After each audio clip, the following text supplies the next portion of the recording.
नमस्कार, मैं रंजन और एक बार फिर से आप सभी का स्वागत है इस चैनल न्यूज़ सक्सेस मंत्रा में। दोस्तों, आज हम लेकर आए हैं 12वीं का जो पहला चैप्टर है बातचीत, उसके कुछ महत्वपूर्ण सवालों को हम लेकर आपके सामने उपस्थित हुए हैं। आप इन सभी सवालों को देखेंगे और जैसे कि आपको बताया गया है कि आप जो है वन इम्पोर्टेंट सवाल है, समझिए कि बहुत इंपॉर्टेंट सवाल है। हर लेसन का हम इम्पोर्टेंट सवाल लेकर आएंगे और उसमें जो है आप इन सभी सवालों को पक्का याद कर लीजिएगा, ठीक है। ये सवाल पीछे कई एग्ज़ामों में पूछे भी गए हैं, ठीक है।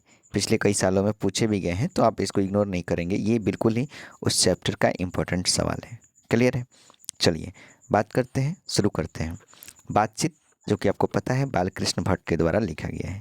तो इसका जो पहला सवाल है आपके स्क्रीन पे इस वक्त मौजूद है, कह रहा है कि अगर हम में वाक शक्ति न होती तो क्या होता। सबसे पहले बात करते हैं वाक शक्ति।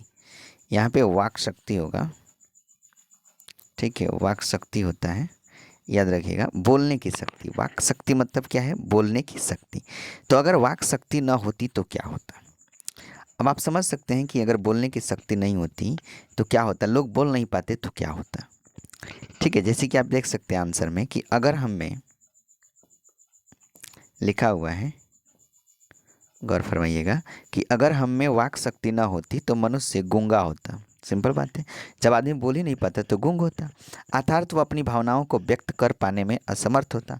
अब जो हमारे अंदर फीलिंग्स है, भावनाएं हैं, उसको हम व्यक्त नहीं कर पाते। लेकिन अगर बोलने की शक्ति है तभी ना हम अपनी भावनाओं को बताते हैं, दूसरों को समझाते हैं। यानी कि नहीं हम बोलने में समर्थ होते और दूसरों की भावनाओं को भी ना समझ पाते, दूसरा क्या बोल रहा है, क्या कह रहा है, इसके बारे में नहीं समझ पाते।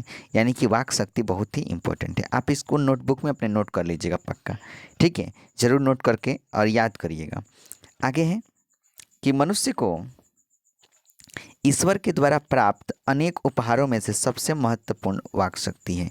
यानी कि मनुष्य को जो है ना, भगवान के द्वारा बहुत सारे उपहार दिए गए हैं, उसमें जो एक सबसे महत्वपूर्ण जो है वो वाक शक्ति यानी बोलने की शक्ति है, सबसे बड़ा उपहार है, ठीक है। आप अंदाज़ा लगा सकते हैं कि अगर हम बोलने की शक्ति ना होती, हम लोग बोल नहीं पाते तो क्या होता इस सृष्टि की, ठीक है। इसी देन के कारण मनुष्य एक सामाजिक प्राणी कहलाता है और यही एक देन है जिसकी वजह से मनुष्य एक सामाजिक प्राणी कहलाता है, ठीक है। तो सामाजिक प्राणी है तो बोल पाते हैं, लोगों से मिलते जुलते हैं, बात करते हैं, समाज में रहते हैं। तो इस तरीके से यानी कि अगर बोलने की शक्ति नहीं होती तो क्या होता। आगे देखिए, लिखा है कि मनुष्य समाज में रहकर अन्य व्यक्ति के साथ अपना पारस्परिक संबंध स्थापित करता है तथा अपनी कुछ ज़रूरतों को अ, पूरा करने के लिए अन्य लोगों से वार्तालाप करता है। ये कुछ नहीं है, अन्य लोगों से वार्तालाप करता है। यानी कि मनुष्य जो है समाज में रहकर अपना पारस्परिक संबंध स्थापित करता है, जो भी चीज़ें की ज़रूरत है, जो चीज़ की आवश्यकता है, उसके लिए एक दूसरे से बात करता है, वार्तालाप करता है, जो सिर्फ और सिर्फ वाक शक्ति की देन की वजह से संभव हो सका है। यानी कि ये सिर्फ और सिर्फ वाक शक्ति की देन से संभव हो पाया है। अगर वाक शक्ति नहीं होती तो ये संभव नहीं हो पाता। अतः हम कह सकते हैं कि यह ईश्वर द्वारा दी हुई मनुष्य की सबसे अनमोल कृति है, सबसे महत्वपूर्ण कृति है। हम यह भी कह सकते हैं कि वाक्य शक्ति के कारण ही हम मनुष्य हैं, अर्थात इसके अभाव में हम जानवरों के भांति जीवन यापन करने पर विवश होते हैं। अगर हमें वाक शक्ति मिला है तभी हम मनुष्य हैं। अगर वाक शक्ति नहीं होती, बोलने की शक्ति नहीं होती, लोग बोल नहीं पाते, तो फिर पशु के समान होते हैं, जानवर के समान होते हैं, ठीक है। जिस तरह से जानवर जो है एक जीवित प्राणी है, हम समझ रहे हैं, लेकिन वो बोल पाता है क्या? नहीं बोल पाता है। वैसे ही अगर हमें वाक शक्ति नहीं होती तो हम बोल नहीं पाते, ठीक है। तो वही बात बोला है। इस तरीके से आप 1 नंबर क्वेश्चंस का समझ गए होंगे क्या आंसर होगा, ठीक है। अब हम चलते हैं 2 नंबर। आप इसको ज़रूर अपने नोटबुक में लिख कर रखिएगा और याद कर लीजिएगा पक्का, ठीक है। नोटबुक में लिख लीजिएगा। चलिए नेक्स्ट नेक्स्ट क्वेश्चन है कि बातचीत के संबंध में बेन जॉनसन और एडिसन के क्या विचार है। बहुत महत्वपूर्ण सवाल है, एकदम महत्वपूर्ण, कि बेन जॉनसन और एडिसन के क्या विचार हैं। चलिए तो बढ़ते हैं सवाल की तरफ। तो कह रहा है कि बातचीत के संबंध में अनेक विद्वानों ने अपना अलग अलग मत दिया है। बातचीत के संबंध में जो अलग अलग विद्वान हैं उन्होंने अपना अलग अलग मत दिया है। उन्हीं में एक बेन जॉनसन हैं जो कि आपके पाठ में दिया हुआ है कि बेन जॉनसन कहते हैं कि बोलने से ही मनुष्य के रूप का साक्षात्कार होता है, अर्थात जब तक मनुष्य बोलता नहीं तब तक उसका गुण दोष प्रकट नहीं होता। बातचीत के संबंध में बेन जॉनसन का तो अच्छा बात है। कह रहे हैं कि मनुष्य की साक्षात्कार कब होगा, मनुष्य की परिचय कब होगी, जब वो बोलेगा। यानी कि बोलने से मनुष्य के रूप का साक्षात्कार होता है। जब इंसान बोलेगा ही नहीं, जब मनुष्य बोलेगा ही नहीं, तो फिर उसके अंदर क्या क्वालिटीज़ है, क्या फॉल्ट है, क्या गुण है, क्या दोष है, इस चीज़ को हम बता सकते हैं, इस चीज़ को प्रकट कर सकते हैं? कभी नहीं कर सकते हैं। यानी कि बेन जॉनसन ने बहुत अच्छी बात कही है कि इंसान जब बोलेगा तो उसका साक्षात्कार होता है, और जब बोलता ही नहीं है, जब नहीं बोलेगा, तो हम उसके गुण और दोष का अंदाज़ा जो है नहीं लगा सकते हैं कि उसके अंदर क्या गुण है, क्या दोष है, ये सारी चीज़ें हम नहीं बता सकते। कुल मिलाकर बातचीत हमारे व्यक्तित्व को प्रभावित करता है। यानी कि जो हमारी पर्सनालिटी, हमारी व्यक्तित्व जो है उसको प्रभावित करता है। आप जितने अच्छे तरीके से किसी के सामने अपनी बातों को रखते हैं, आपके व्यक्तित्व में आपकी जो पर्सनालिटी उसमें उतना अधिक चार चांद लगेगा।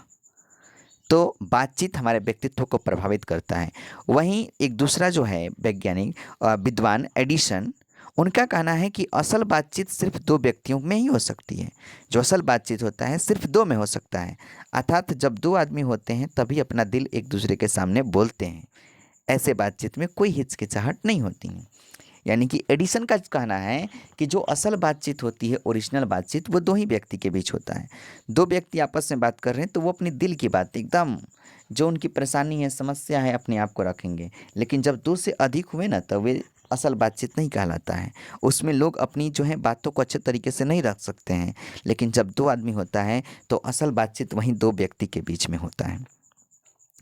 आगे जैसे कि इसमें लिखा है कि तभी अपना दिल एक दूसरे के सामने बोलते हैं, खोलते हैं, तभी अपना दिल एक दूसरे के सामने खोलते हैं, लिख लीजिएगा, खोलते हैं।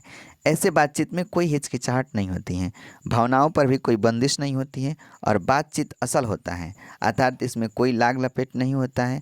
अगर दो आदमी के मध्य बातचीत के दौरान तीसरा आदमी आ जाता है तो बातचीत अपना महत्व खो देता है।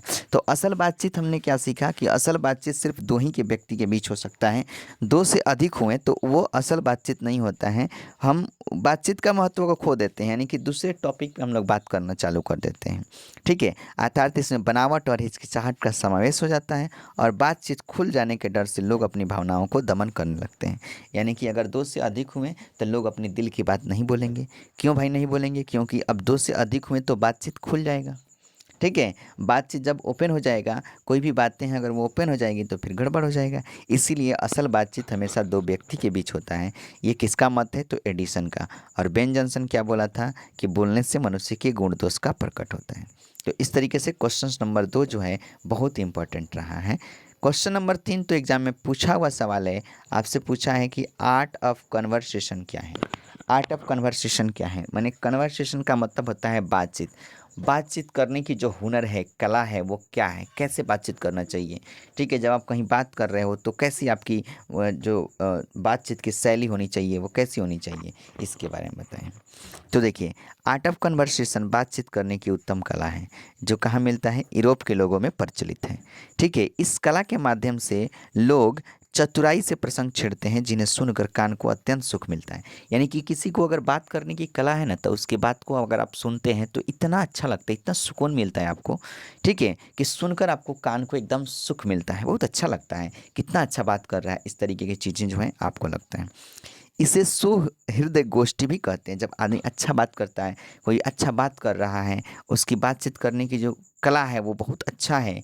ठीक है, ऐसी अपनी बातों को रख रहा है। ठीक है, तो इसको हम लोग सुहृद गोष्ठी कहते हैं। मैंने आपको हृदय को, आपकी हृदय जो है उसको बड़ी शांति मिलती है।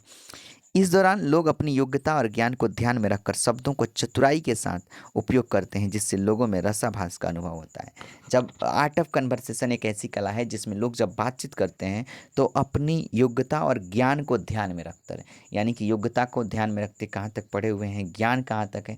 आप देखो, एक बात बताते हैं आपको, जब भी कोई आप बातचीत कर रहे हैं ना आपके सामने, तो एकदम आपको एहसास हो जाता है कि ये कितना पढ़ा लिखा इंसान है, कितना इसकी योग्यता होगी, क्योंकि बातचीत से पता चल जाता है।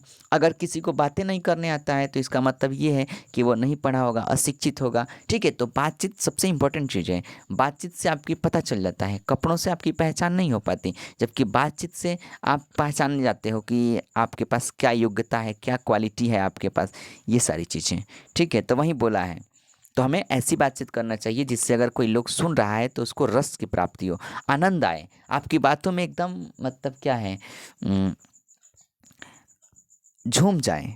इसमें एक प्रकार का दिल बहलाव और ताजगी बनी रहती है, जिसकी मिठास का अनुभव सभी लोग सरस करते हैं। यानी कि बातचीत में दिल बहलाव और ताजगी बनी रहती है, जिसकी मिठास का अनुभव सभी लोग सरस करते हैं।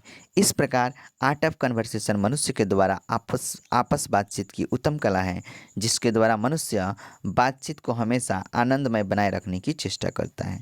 ठीक है, तो ये आर्ट ऑफ कन्वर्सेशन मनुष्य के द्वारा आपस बातचीत की एक बहुत ही उत्तम कला है, जिसके द्वारा मनुष्य जो है बातचीत को हमेशा क्या करता है, आनंदमय बनाए रखने की चेष्टा करता है। ठीक है, तो बातचीत एकदम इम्पोर्टेंट है, आप उसको समझ सकते हैं।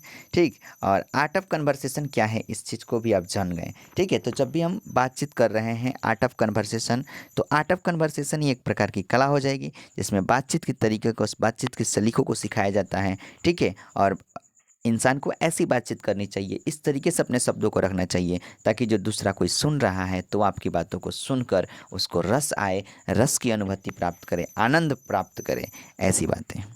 ठीक है, चलिए नेक्स्ट क्वेश्चंस की तरफ चलते हैं। और क्वेश्चंस नंबर 4, ये 3-4 सवाल हमने रखा है इस पार्ट से। इन चारों सवाल को पढ़ लो, इसके सिवा कुछ नहीं पढ़ना। इन 4 सवाल को पढ़ लो, इसके सिवा कुछ नहीं पढ़ना। हम आपको बोल रहे हैं चारों में से अगर इस पार्ट से आ गया तो यहाँ से आएगा। व्याख्या करें। सच है, जब तक मनुष्य बोलता नहीं तब तक उसका गुण दोष प्रकट नहीं होता। इसको आपको क्या करना है, व्याख्या करना है। आगे देखिए, इसको व्याख्या करने के लिए आपको ऐसे लिखना पड़ेगा कि प्रस्तुत पंक्तियां बालकृष्ण भट्ट के निबंध शीर्षक बातचीत से ली गई हैं, जिसके माध्यम से लेखक ने असल बातचीत और इसके महत्व पर क्या करा है, प्रकाश डाला है। तो ये जो पंक्तियां हैं ये कहाँ से लिया गया है, बालकृष्ण भट्ट का निबंध से लिया गया है। ठीक है, और उस निबंध का नाम क्या होगा, बातचीत। ठीक है, जिसके माध्यम से लेखक ने असल बातचीत और इसके महत्व पर प्रकाश डाला है। इस लाइन के इस पाठ के अंदर जो है लेखक जो है बता रहे हैं कि हमें बातचीत कैसा करना चाहिए और बातचीत का महत्व क्या होना चाहिए।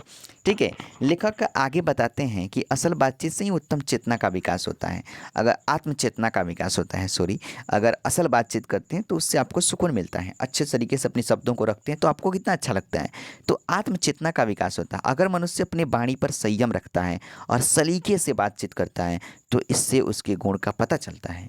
परंतु जब वह वाचाल हो जाता है, बहुत बोलने वाला हो जाता है, फालतू का बिना काम का कोई बातें बोलते रहता है और अपने वाणी और शब्दों पर काबू नहीं रख पाता, तब वो अपने दोष को प्रकट करता है।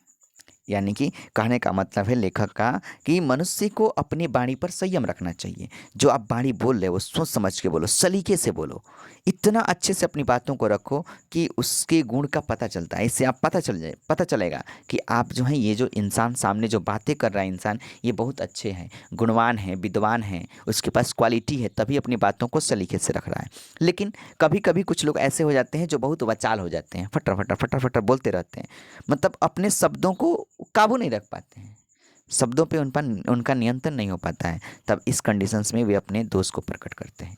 ऐसा नहीं करना चाहिए। ऐसा अगर कर रहे हैं तो अपने दोष को प्रकट कर रहे हैं। सच है, जब तक मनुष्य बोलता नहीं तब उसके चरित्र का कुछ पता नहीं चलता। ये तो बात सही है, अगर इंसान बोलेगा तभी पता चलेगा, उसका चरित्र का बारे में पता चलेगा।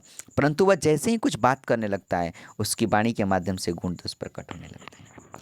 यानी कि इंसान जब तक नहीं बोलता तब तक उसका गुण दोष प्रकट नहीं होता, लेकिन जैसे ही वह बोलना चालू करता है उसके गुण दोष क्या होते हैं, प्रकट होने लगते हैं। एडिशन के मत अनुसार असल बातचीत सिर्फ दो व्यक्तियों में संभव है, क्योंकि जब दो आदमी साथ रहते हैं तो अपने दिल के एक दूसरे के सामने खोल लेते हैं। इसे खुलेपन में किसी की शिकायत, किसी की अच्छाई, किसी की बुराई होती है। इससे व्यक्ति का गुण दोष प्रकट हो जाता है। यानी कि जब असल बातचीत जो व्यक्ति है बातचीत करता है तो असल बातचीत सिर्फ दो के व्यक्ति के बीच होता है। जब आदमी दो होता है, एक साथ दो व्यक्ति बात कर रहे हैं तो अपनी दिल की बात एक दूसरे के सामने खोलेंगे, पूरी शिकायत करेंगे, अच्छाई बुराई सब अपनी बातें बताएंगे, और ऐसा करेंगे तो उनका गुण दोष क्या होता है, प्रकट हो जाता है। बेन जॉनसन भी इसी संदर्भ में कहते हैं कि बोलने से ही मनुष्य का साक्षात्कार होता है। और इसी संदर्भ में बेन जॉनसन का कहना है कि इंसान जब बोलता है ना तो उसका साक्षात्कार होता है, अर्थात जब वह बोलेगा तब उसका गुण दोष जब तक वह बोलेगा नहीं तब तक उसका गुण दोष प्रकट नहीं हो पाएगा। यानी कि इंसान बोलेगा तभी उसका गुण दोष प्रकट होगा, अन्यथा नहीं प्रकट होगा। तो इस तरीके से इस पार्ट से हमने 4 क्वेश्चंस लिया था। ठीक है, चारों का चारों बेहद इंपॉर्टेंट है अगर हम एग्ज़ाम पॉइंट ऑफ व्यू के एग्ज़ाम के नज़रिए से देखें तो ये चारों क्वेश्चंस को आप देख लीजिएगा, बहुत इंपॉर्टेंट है, बहुत इंपॉर्टेंट है। ठीक है, तो फिर हम लोग मिलेंगे नेक्स्ट वीडियो में। तब तक के लिए ख्याल रखिए अपना, पढ़ते रहिए, मुस्कुराते रहिए और एंजॉय करते रहिए। धन्यवाद।